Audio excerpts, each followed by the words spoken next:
Hey everybody, Max coming here. This Little Cutie Podcast. It's not too long. Well, if you didn't watch UFC 241 last night, go watch it already, bro. What are you doing? What are you doing with your life? This is the biggest card of the year. You haven't watched it yet. What are you doing with your life? Anyway, last night I watched the UFC 241 with my boys. Actually, not with my boys, just with my roommates. My roommate, he's like, you want to watch the fights? I'm like, yeah, okay. So we go, I'm telling him, like, oh yeah, I can stream it on this side. And he's like, yeah, I'll just buy it. Fucking big spender over here, dude. Buying pay-per-views, bro. Couldn't believe it. I was like, oh, yeah, all right. Yeah.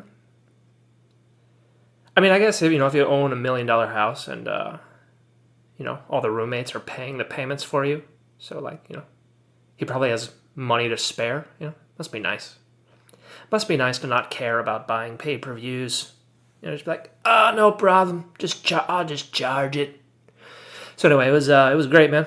Instead of watching, the stream with, fucking 720p, I was watching, I don't know if it was 4K or not, but it looked real good, man. It looked crisp. It looked clear. I felt like I could reach out and touch all the bodies of the hot, sweaty bodies of the fighters. I could probably just reach out and touch them, maybe lick them a little, It was awesome. It was great.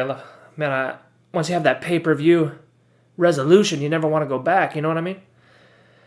Man, it was awesome. So anyway, we're watching the fights, and it gets to Romero Costa, and my roommate's like, oh my God, Romero is that guy's, look at his body, he's huge, man, he's a killer. And I was like, and he didn't know about Costa. I was like, yeah, but look at the guy he's fighting. The guy he's fighting is just as big. And then, then that was a good fight. Oh, that was, I felt like every round of that fight could have been scored either way, It could have been, you could have given every round to either fighter, Either fighter. I think Romero did more damage, but, they gave the fight to Costa, which kind of makes sense because, what are they going to do with Romero if he wins? Give him another title shot? I don't think Bobby Knuckles wants to fight him a third time, And Costa's he's the new hype, the new kid. So of course they're going to give it to him, even though his face was much more messed up, I think it's the jabs, that the judges or whatever, they don't really score the jabs or understand how much damage jabs do. Like some jabs don't hurt at all, but then, some jabs, there's a lot of power behind them, and they kind of look the same on the screen, when you're watching. It's hard to tell how much damage the jab actually did, which is another point we'll get to when we talk about Stipe and DC, but Romero was jabbing him a lot, and you could tell because Costa's face was all fucked up, at the end of the fight there. And you know what else I noticed about Costa is man, he was so sweaty and all his hair was sweaty too. And he's bald. Costa's a bald man. You can't tell when it looks like he's got those Brazilian curls, those beautiful Brazilian curls, But turns out when he gets all sweaty, it turns out he's bald. He's got a huge bald spot, and right in the front there, it kind of looks like he got hair plugs.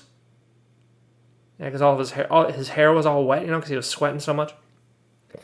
It's like, oh, Mr. Perfect, Mr. Beautiful, you're actually bald just like me. Welcome to the club. Get some Propecia, bro. Get some Rogaine, dude.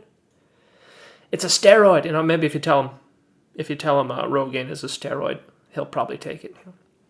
Yeah, those two guys, I thought they were going to knock each other out, but they're on so many goddamn steroids that it's even though they got the power, they can just take so many hits. Never get knocked out. They're on them Billy Goat steroids, dude. Anyway.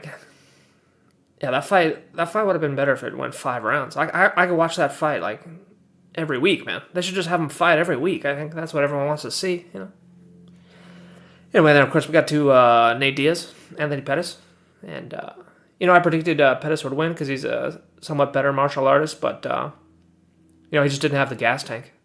Like I said yesterday, that Nate Diaz, he just kind of waits till you get tired from punching him, And that's kind of what he did here. You know, he just outpunched him, out dirty boxed him, doing that dirty boxing. Yeah, that was a good fight too. That was good. It was good to see their jiu-jitsu. You know, they're all rolling around trying to get little cutie arm bars. You know what else too is like you look at Nate Diaz. He's 170. You know, that's what a 170 fighter looks like. You know, now compare him to Usman or Colby Covington, who are basically the same weight, but they look like they're twice his size. You know, it's like, well, that's what steroids do. You know, that's why I like Nate Diaz. He doesn't do any steroids, and you can tell. You just look at his body, like, yep, that's what a 170 pounder looks like. You know. Even though he basically looks like the same as like the 145 pounder guys, but he fights at 170, you know. But man, I don't see Nate ever fighting for the belt at 170. It's like he can't compete. He can't compete with guys like Usman and Woodley and Colby Covington that are just on the juice. They're on the juice, you know. The only juice Nate takes is the fucking CBD juice, bro. Get fucking backed. Yeah, then we got to the final fight of the night. DC versus Stipe, which I'm just going to go ahead and say right now is the greatest heavyweight fight of all time. This second one, of course, there are great contenders, you know, but usually they only lasted one round. Like they had 1-round wars, but this fight was a 4-round war, man. It was great. It was awesome, you know, and you know, it looked like Stipe was losing the whole time, first 3 rounds. You know, I don't understand why DC didn't do more wrestling, you know. I think he is the better wrestler, and I don't know, Stipe is a good wrestler too, but I felt like DC was trying to outbox him, and that's kind of and he was doing it. Those first 3 rounds, he was outboxing him, but you know, then I don't know what happened in the 4th round. He just got tired, and you know, Stipe just started putting those left hook body shots. Dude, he just punched his liver. I rewatched the highlights there, the replay or whatever.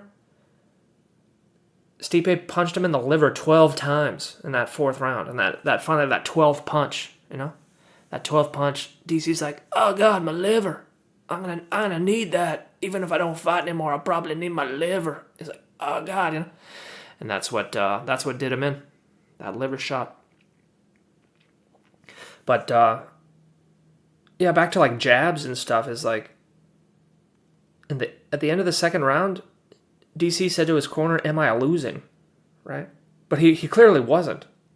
So it makes you wonder about those jabs, like if he got a concussion from one of those jabs. You know, even though on screen it doesn't really look like it. It doesn't really look like much, but you know, it might have messed him up a lot. So even though it kind of looked like Stipe was losing all 3 rounds, he might have been actually winning.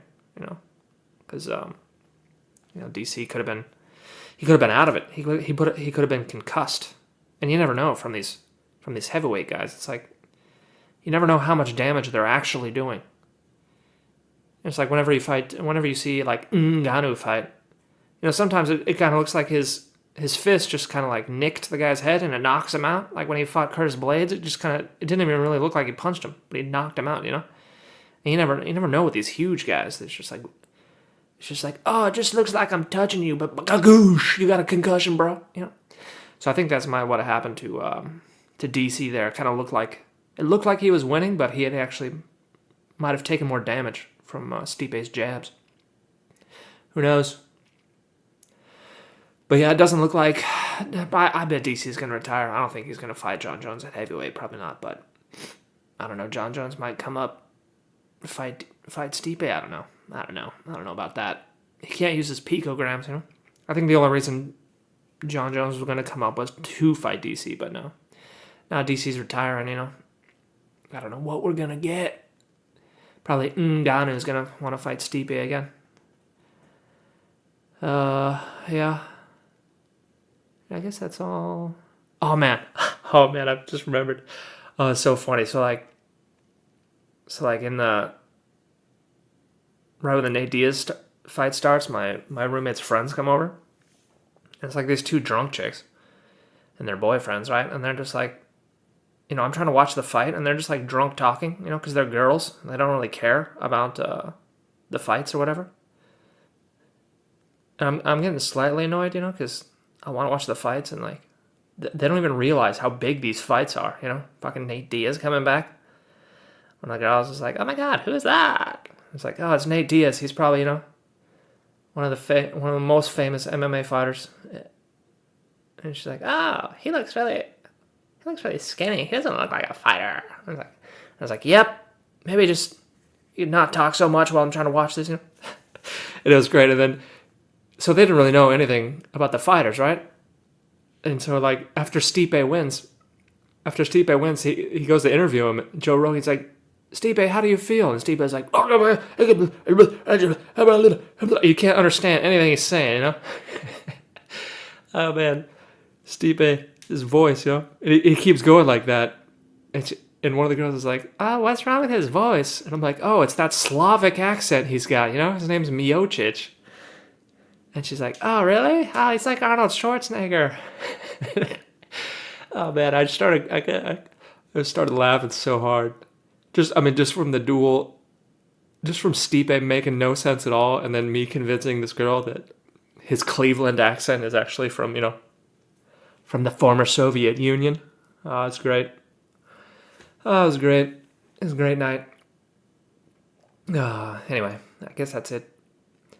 Today I'm working on my one of my translators. Finally finished the Italian translation of one of my books. So I'm just going through that. Going to gonna publish that one. Take over the Italian market. What's up, bitches? What's up? Why do you say bitches in Italian? What's up? I want to say putas, but that's Spanish. But it's probably Italian too. They have a lot of cognates. They have a lot of shared words, right? Like pizza. Let's see. What do they say? I remember my Italian roommate would always say "cazzo fanculo." I think that means like "fuck you" or something like that. Let's see. In Spanish, it's mamacitas. Mamacitas. I don't know. Maybe I should just Google it real quick. Hey, everybody. Let's Google it for the end of the podcast here. Translate.google.com. Bitches. Don't say bad words, kids. Bitches in Italian. Cagna? Putana? What's up, putanas? I guess that's what you say. Let's type the full phrase, shall we? What's up, bitches? What's up, bitches? Okay, here we go. Come va cagna? That's how you say it in Italian. Everybody, I got my book translated into Italian. Come va cagna? Thanks for listening. Maybe I'll see you tomorrow.